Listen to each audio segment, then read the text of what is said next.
تو مناظرات انتخابات ریاست جمهوری دفعه سوم دارم میگم همدیگه رو آباد کردن. آقا یکیشون بالاخره دروغ گفته دیگه. اگه قالیباف دروغ گفته اونو بکشیم بیان آقا چرا دروغ گفتی تو مزدی. اگه اون دروغ میگه خب اون یک کسی یه اتفاقی بعد اینجا افتاده دیگه.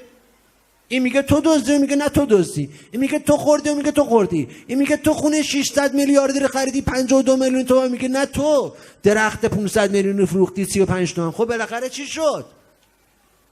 شنبه بعد از انتخابات من نگفتم همینجا بقیه مگه نگفتن؟ گفتن آقا کی دروغ گفت این مناظرات؟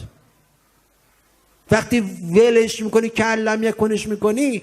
ببخشید آقا که بعضی از دوستان میگن آقا مثلا بگید مردم آدمای خوبی باشن. وقتی دوتا کاندیدای ریاست جمهوری منتخب شورای نگهبان رجل اصلی مملکت به هم دیگه تهمت دزدی و 1000 تا فساد میزنن و معلوم نمیشه کی راست گفت کی دروغ گفت، من به این مردم بگم تو دخلت دزدی نکن، نمیخندم به من برم تو خیابون واسه میگم خواهر حجابت رعایت کن.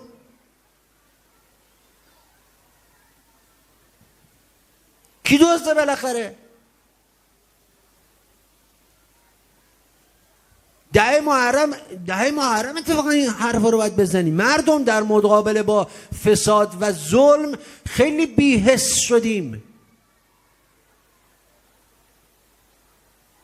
قرار نیست بریزید تو خیابون آشوب کنین که.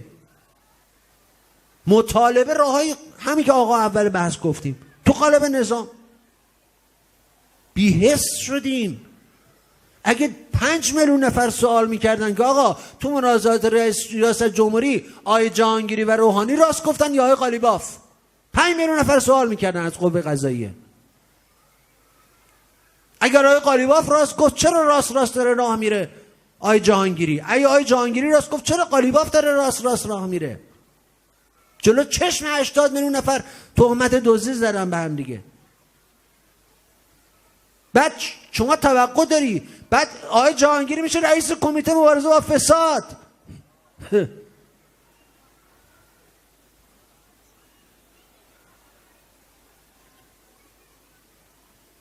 با مزه این.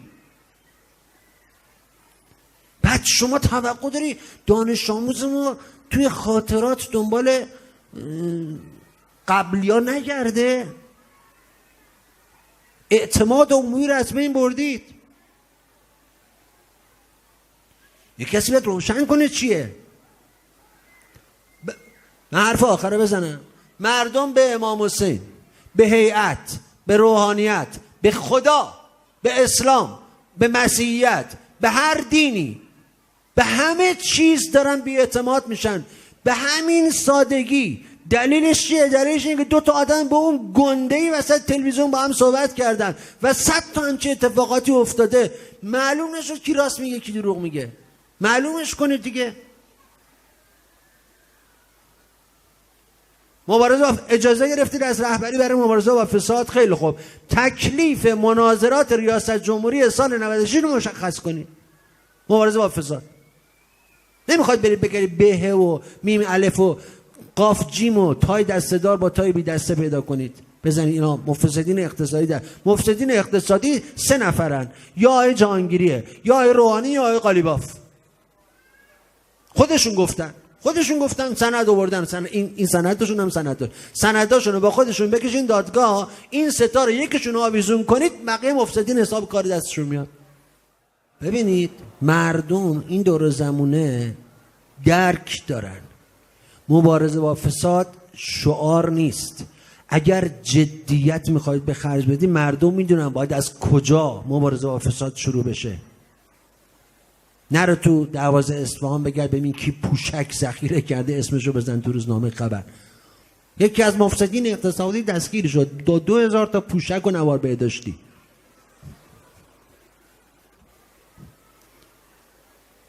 از این مبارزه با فسادها شاه هم میکرد. همه اشکال ما به شاه این بود، میگفتیم آقا تو وقتی قاچاقچی‌ها رو اعدام میکنی، اشرف خواهرت رئیس شبکه قاچاقه، مسخره ای تو. تازه اشرف تو مناظرات ریاست جمهوری اعتراف نکرده بود که ما فهمیده بودیم. مبارزه با فساد از بالا شروع کنید.